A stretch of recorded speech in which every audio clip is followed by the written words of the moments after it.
今仔继续来看昨发生的这件重大的枪击案。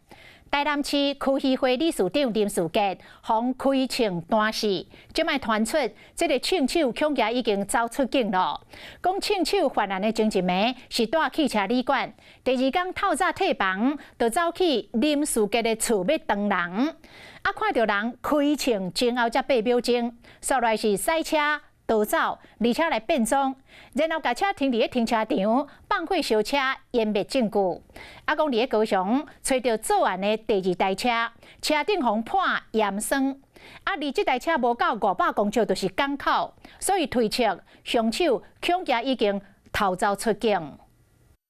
车都行出门，拢也未就车。台南市区议会理事长林士杰就去互枪手举双枪，近距离开至少11枪拍死。枪手行为大胆，计划周全，非常缜密啊，而且很小心啊。这个几乎没有破绽的。各个港口我们透过海巡还有那个机场。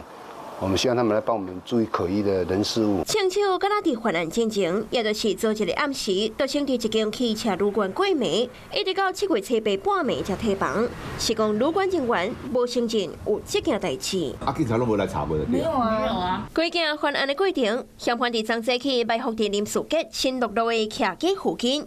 将压时机开枪犯案了后，将车插伫大概2.5公里外停车场，敢若个放火毁掉证据，佮换衫想要比对查。所来个传出，警方伫高雄大树地区找到敢若是第2台车，这边是该用破验酸来灭证，无排除枪手一路向南逃走，甚至可能已经潜逃出境。犯案的车辆有找到，第2辆车确实有掌握。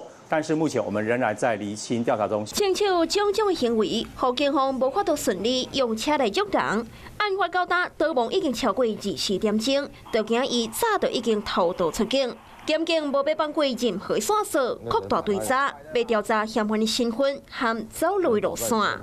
Hello， 我是林明瑞。想要抢先掌握最及时的新闻资讯吗？赶快订阅、按赞、开启小铃铛，锁定我们华视新闻的 YouTube 频道。